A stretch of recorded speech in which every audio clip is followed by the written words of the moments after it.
오늘 본문의 말씀을 중심으로 대반전의 날, 대반전의 날이라는 제목으로 말씀의 은혜를 함께 나누겠습니다.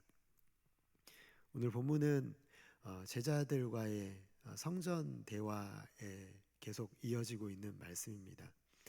사실 복음서에는요, 성전의 아름다움이 어땠는지에 대해서는 자세하게 묘사하지를 않습니다. 그러나 실제로 성전을 본 사람의 기록이 남아 있는데, 유대의 그 역사학자였던 요세푸스의 기록에 의하면 황금으로 된 이 성전 벽에 햇빛이 비칠 때면은 그 모습이 정말 장관이었다고 기록을 합니다. 그뿐만 아니라 부유한 사람들이 헌물로 낸 그 장식품이 성전 건물의 아름다움을 더욱 빛내주었다, 그렇게 증언합니다. 여러분 한번 상상해 보십시오. 햇빛을 반사하며 찬란하게 빛나는 하나님의 집, 성전 건물이 이렇게 아름다운 모습으로 영원히 있기를 바라는 마음은, 그래서 예수님께 그렇게 자랑스럽게 말하는 이 제자들의 마음을 우리는 충분히 이해할 수 있을 것 같습니다. 그런데 주님께서 찬물을 확 끼얹으시죠. 이 성전은 돌 위에 돌 하나도 남지 않을 것이다. 성전이 사라진다, 그렇게 말씀하십니다. 사실 여러분, 누구도 그때 당시에는 상상조차 해본 일이 없는 일일 것입니다. 하나님이 스스로 자기 이름이 있을 것이라고 하셨던 이 성전을 예수님이 무너뜨리시겠다는 것을 사람들이 어떻게 받아들일 수 있을까요? 정말 받아들이기 힘들었을 것 같다라는 생각이 듭니다. 그런데 말씀을 읽으면서 궁금했던 점은요, 내 이름을 두시겠다고 한 이 성전을 무너뜨리시겠다고 말씀하시는 이유가 무엇입니까? 그것은 열왕기상 9장에 나와 있는데요, 이 9장의 배경은 그 전에 보면은 이 솔로몬의 성전 낙성식이 끝나고 난 뒤에요, 하나님이 솔로몬에게 나타나십니다. 야, 네가 이렇게 성전을 봉헌한 것 너무너무 기특하다. 그리고 내가 너에게 약속해 줄 것이 있다. 그것을 말씀하시기 위해서 나타나시는데요, 열왕기상 9장 6절에서 7절에 보면은 이렇게 되어 있습니다. 만일 너희나 너희의 자손이 아주 돌아서서 나를 따르지 아니하며 내가 너희 앞에 둔 나의 계명과 법도를 지키지 아니하고 가서 다른 신을 섬겨 그것을 경배하면 내가 이스라엘을 내가 그들에게 준 땅에서 끊어버릴 것이요 내 이름을 위하여 내가 거룩하게 구별한 이 성전이라도 내 앞에서 던져버리리니. 사실 입술로는 하나님을 공경하지만 마음으로는 아니었다라는 것입니다. 제사를 드리고 돌아가서 그 제사를 드리는 하나님을 사랑하는 마음으로 살아야 되는데, 그게 아니라 이웃에게 악을 행하기 때문이라고 말씀하십니다. 말하자면 하나님과의 관계도 틀렸고 이웃과의 관계에서도 틀렸다, 그렇게 말씀하십니다. 이런 거짓 위안과 안전을 제공함으로 많은 사람들을 방탕하게 하는 성전이라면 차라리 없애버리시겠다, 그 말씀이십니다. 누가복음 21장 21절에 보면은요, 이렇게 되어 있습니다. 이 날들은 기록된 모든 것을 이루는 징벌의 날이니라. 기록된 모든 것이 이루어지는 심판의 날이라 말씀하십니다. 실제로 하나님께서 성전을 던져버리시는 사건이 주 70년에 일어났습니다. 로마 제국에 의해서요, 예루살렘이 완전히 멸망한 날입니다. 그날 이 예루살렘이 멸망한 날에요, 무려 그 성의 예루살렘 성 안에 있던 110만 명의 사람들이 죽임을 당합니다. 남녀노소 가리지 않고요, 남기지 않고요. 그 참화 속에서 살아남은 9만 7천 명의 사람들은요, 로마로 압송되어 가서 끌려가서요, 가장 천한 노예의 신분이 되었습니다.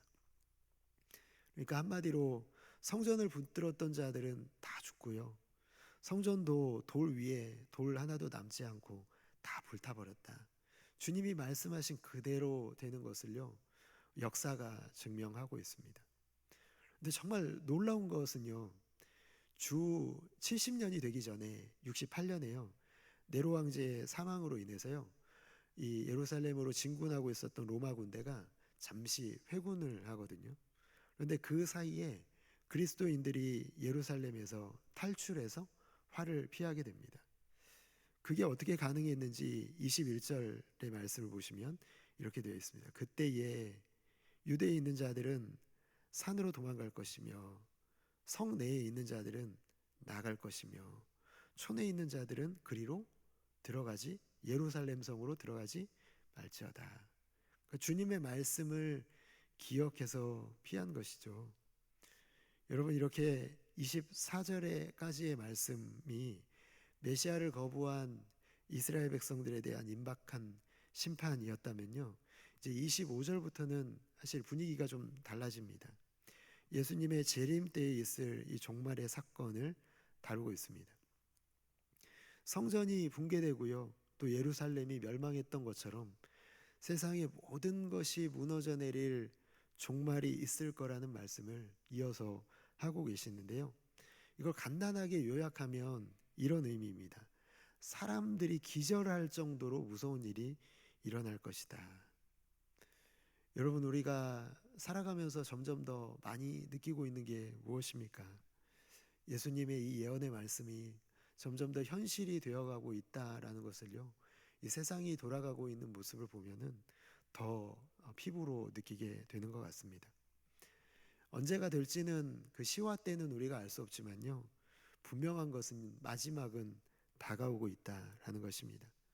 그리고 그날은 분명히 무섭고 두려운 날이 될 것이다. 예수님은 우리에게 그렇게 경고하시고 알려주고 계십니다. 그런데 정말 어울리지 않는 말씀이 이렇게 두렵고 무서운 말씀 가운데요, 정말 어울리지 않는 말씀이 기록이 되어 있는데요, 누가복음 21장 28절의 말씀은 이렇게 되어 있습니다. 이런 일이 되기를 시작하거든 일어나 머리를 들라. 앞에서요, 분명히 그날은 사람들이 다 기절할 정도로 무서운 날, 두려운 날이라고 말씀하시거든요. 그런데 주님께서는 그날에 머리를 들라고 말씀을 하시는 거예요. 두려운데 여러분 머리 들 수 있나요? 잘 보시면 여러분 놀이동산 가서 놀이기구 타는 사람들이요, 정말 무서우면은 고개를 땅에 받고 놀이기구를 탑니다. 왜 그러냐면요, 무서우니까 그렇습니다. 무서우면 여러분 고개를 들지 못합니다. 눈을 질끈 감습니다. 그런데 눈을 뜨고 고개를 들었다라는 것은 그날이 무섭지 않다, 두렵지 않다, 두렵지 않기 때문에 고개를 드는 것 아니겠습니까? 근데 누가 고개를 들까요? 누가복음 우리 읽었던 28절 하반절에 보면은 너희 속량이 가까웠느니라 하시더라. 여기 너희는 누구냐면요, 마지막 두려움의 날이 임하기 전에요, 끝까지 믿음을 지키고 살았던 성도들이 바로 너희입니다. 그러니까 믿음을 지키고 살았던 성도들에게는요, 그날이 두려움의 날이 아니라 구원의 날이 될 것이다. 주님은 우리에게 말씀하시고 계십니다. 여러분, 이 말은요, 그날이 바로 대반전의 날이 될 것임을 우리에게 가르쳐 주고 계십니다. 왜 대반전의 날입니까? 고개 들고 자기 마음대로 살았던 사람들은요, 그날 고개를 숙이게 될 것이기 때문에 그렇습니다. 반대로요, 자기 십자가를 지고 고개를 숙이며 살았던 크리스찬들은요, 그날 주님께서 고개를 들게 하시기 때문에 그날은 대반전의 날이 될 것입니다. 오늘 살아가는 이 세상에서는요, 반대죠. 우리는 고개를 숙이고 그리고 낮은 자리에 있지만 세상 사람들이 다 잘 되는 것 같고 사람들이 우리를 무시하고 마치 이 노아 시대의 노아가 방주 짓는 것을 보면서 비웃었던 사람들처럼요, 오늘 우리가 살아가는 모습을 보면서 아마 비웃을지도 모르겠습니다. 그러나 여러분, 분명한 것은요, 지금 고개 들면 주님 오실 때 고개를 숙이게 될 것입니다. 우리는 그 사실을 분명히 알아야 될 것입니다. 내일은 오늘보다 믿음으로 살기 더 힘들 것이 분명하고, 많은 사람들이 믿음을 부인하고 예수님을 떠날 것이 분명하고, 예수 믿는 것을 미친 것으로 취급하는 사람들이 지금보다 훨씬 더 많아질 것이고, 전도하는 것도 눈치 보이는 때가 올 것도 분명합니다. 그러나 여러분, 아무리 힘들어도 참고 견뎌야 합니다. 주님의 십자가를 지고 걸어가야 합니다. 어떤 일이 일어나도 참아야 합니다. 왜냐하면 주님이 구름 타고 오시는 그날 우리는 고개를 들 것이기 때문에 그렇습니다. 믿음으로 사는 모든 사람들이 그날의 고개를 드는 대반전의 날이 우리를 기다리고 있기 때문에 오늘 우리는 비록 고개를 숙인다 하더라도 이 날을 믿음으로 살아내는 기쁨이 우리에게 충만해야 할 줄을 믿습니다. 사랑하는 성도 여러분, 한 가지 확실히 기억해야 될 것은요, 지금은 긴장해야 될 때입니다. 주님의 초림과 재림 사이에 지금은 은혜의 시대입니다. 지금은 더 많은 사람들이 구원받아야 될 때입니다.